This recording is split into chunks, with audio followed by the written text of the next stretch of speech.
Sétimo ano, sejam bem-vindos à nossa nova videoaula. Na semana passada eu resumi a matéria dos verbos regulares no passado, né? Ou regular verbs in the past, os verbos terminados em ED. Pois é, muita gente acha que os verbos regulares no passado são os únicos em inglês, só que não é bem assim. Nós temos uma infinidade de verbos de outro formato que não se enquadram nessas mesmas regras dos verbos regulares. São chamados verbos irregulares ou irregular verbs. O que significa dizer que um verbo é irregular?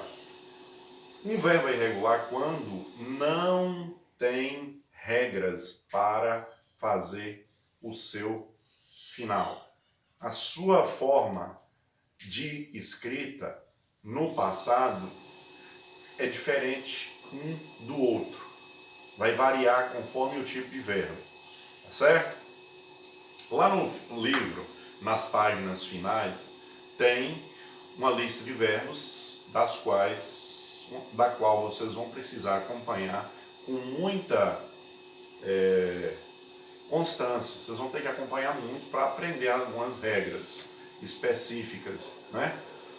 Ou melhor, eu acabei de falar que não tem regras. A única forma de fixar esses verbos é treinando, escrevendo, colocando dentro de frases, pronunciando e analisando dentro de textos, dentro de situações de uso, tá? Os verbos irregulares no Simple Past não têm terminações definidas como os regulares. Se os regulares terminam todos em ED, né? Por exemplo, dance vai ficar danced, study vai ficar studied. Esses verbos irregulares são diferentes de tudo até aqui que vocês já viram.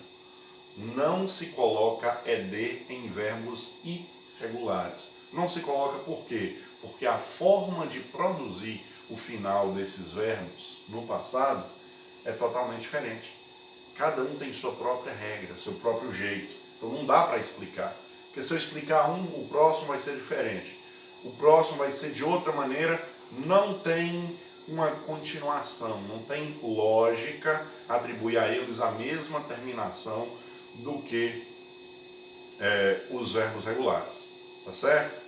Então, seguindo aqui, nós temos os exemplos.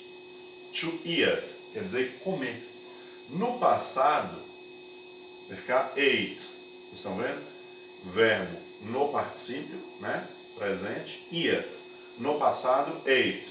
Vocês estão vendo aqui que não tem ED. Eu tenho aqui outro verbo, drink, que é beber, né? No presente, bebo. No passado, drunk, bebeu ou bebia. Não tem ED também. Vocês estão vendo?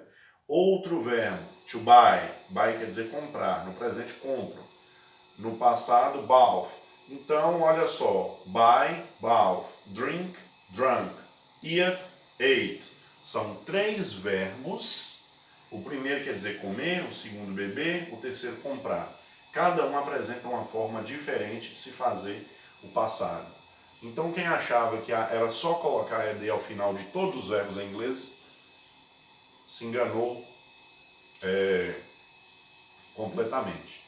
Presta atenção, porque isso é só o início de uma série de verbos que vocês deverão ver a partir de agora e colocar isso em prática.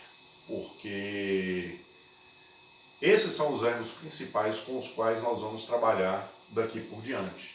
É um caminho sem volta. E se você pretende aprender um pouco mais sobre isso, avançar na produção de frases, de tradução, de conjugação verbal, para reconhecer nas várias situações de uso, vocês precisam aprender isso aqui. Certo?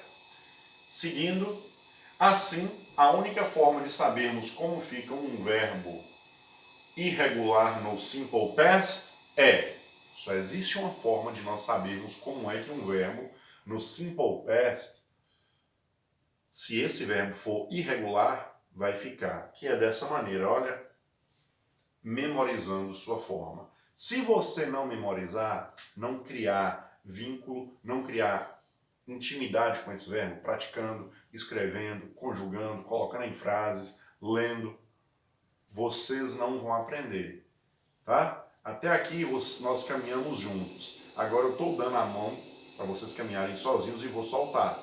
Porque quem aprende esses verbos tem uma independência muito grande em inglês, tá? E é o que eu quero que vocês façam, na verdade. Aprendendo, estudando, praticando, traduzindo, para vocês criarem um vocabulário muito maior, tá? Verbos irregulares, conjugação, ou irregular verbs, conjugation.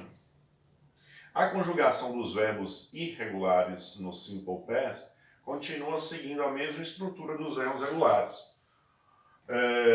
Por quê? Porque se você colocou na primeira pessoa, por exemplo, I ate candy yesterday. Eu comi doce ontem. O mesmo verbo você vai colocar para eu, para você, para ele, para ela, para nós, para vocês, para eles ou elas. Então, se você colocou I ate candy yesterday, eu comi doce ontem, você vai colocar you ate candy yesterday. Você comeu doce ontem. He ate candy yesterday. Ele comeu doce ontem. We ate candy yesterday. Nós comemos doce ontem. They ate candy yesterday. Eles ou elas comeram doce ontem. Então vocês perceberam que o verbo ate fica a mesma coisa, tanto para a primeira pessoa, quanto a segunda, a terceira do singular e todas o plural. O que vai mudar é o significado, é na hora de você adaptar a tradução. Mas todos querem dizer a mesma coisa no que se refere ao verbo comer no passado. Lembrando que é diferente dos demais, não se aplicando ED ao seu final. Tá bom? Afirmativa. I spoke to my teacher yesterday. I spoke to my teacher. Eu falei com meu professor ontem. Ou eu falei para o meu professor ontem. Spoke é o passado do verbo speak. Speak é falar. Então nós estamos pegando um verbo irregular e estamos analisando esse mesmo verbo no passado. I speak, eu falo. I spoken. Melhor, I spoke, eu falei. You spoke, você falou. He spoke, ele falou. She spoke, ela falou. We spoke, nós falamos. You spoke, vocês falaram. They spoke, eles ou elas falaram. Observaram? Então aqui está o verbo sublinhado. I spoke, é o verbo falar no passado. Conforme eu disse, vale para todas as pessoas. Se eu substituísse o I por you, ficaria a mesma coisa. Se eu substituísse o I por they, ficaria o resto da frase a mesma coisa. O que importa aqui é o sentido do verbo. Tá bom, gente? A forma negativa. I didn't speak to my teacher yesterday. Eu não falei com o meu professor ontem. Notem que a frase é negativa, porque tem o did, not. Quando nós pegamos o did mais o not, é o que nós chamamos de forma abreviada ou forma contraída. Você pega o did mais o not e fica didn't. Ou I did not. I didn't speak. Quando você usa o did, observem aqui, tem o did, né? Quando você usa o did, o verbo principal volta para a forma de particípio. Por quê? Porque o did já leva a forma verbal para o sentido de passado. Deu para entender? Vou repetir. Quando você usa o did na frase, seja para pergunta ou seja para frases negativas, como é o caso dessa, a forma verbal, que quando era afirmativa era spoke, lembram? Olha aqui, aqui era spoke, porque a frase era afirmativa, mas aqui, que é negativa, I didn't speak to my teacher. Se o did já é o condicional que leva o verbo e a frase toda para o plural, então isso significa que quando eu uso did, o spoke volta ao normal, que é speak. Deu para entender? Então, I didn't speak to my teacher yesterday. Eu não falei com o meu professor ontem. tá? Querem um outro exemplo? Vejamos. Se eu pego o verbo to drink, que é beber. I drank soda last weekend. Eu tomei refrigerante no último fim de semana. Ok. Agora eu vou pegar essa mesma frase e vou passar para a forma negativa. Então, I didn't drink soda last weekend. Eu não tomei refrigerante no último fim de semana. Deu para entender? Quando não tem o did, o verbo fica na forma de passado integral. Mas quando tem o did, o verbo volta para a sua base, que nesse caso aqui é speak.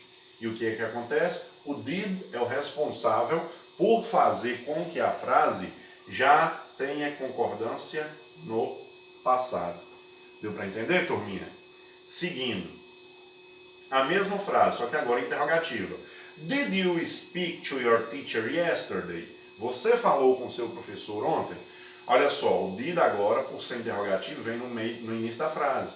E o speak não precisa estar escrito spoke, porque o did, conforme eu disse, na forma negativa e interrogativa, já leva o verbo e a frase para concordância no passado. Ah, professor, mas se eu colocar o did e aqui eu colocar spoke, serve? Está errado. Não pode. Quando você usa o did, você é obrigado a colocar o verbo na forma de particípio. Nesse caso aqui é speak. Entendido? E nas formas interrogativas, o did, quando você faz a pergunta, sempre, eu disse sempre, every time, todas as vezes, ele aparece no início da frase. Qualquer verbo, qualquer estrutura, você coloca o did, ok? Seguindo. Na verdade, eu poderia até colocar outros exemplos, mas não tem mais. Eu fiz um apanhado aqui de slides, bem poucos mesmo, no sentido de fazer uma apresentação curta, prática, mas que vocês entendessem. Eu sugiro a vocês voltarem nas explicações aí quantas vezes vocês quiserem ou acharem necessárias, porque só vai aprender realmente quem se dedicar. Quem ler, quem se inteirar, quem traduzir, quem escrever, não é tão difícil. Agora é preciso ter atenção e praticar. Vocês se lembram que eu preparei o slide aqui, uns 7 atrás, que a única forma de aprender os verbos irregulares no passado em inglês é o quê? Memorizando a sua forma. Por isso é que vocês vão, lá na parte final do livro, tem lá uma relação de verbos que vocês vão começar a estudar a partir de agora. Na forma de passado, todos eles, tá? Onde tiver escrito Simple Past é a coluna que vocês vão aprender. Então é isso. Valeu pela atenção, obrigado aí. Até a próxima oportunidade. Fui!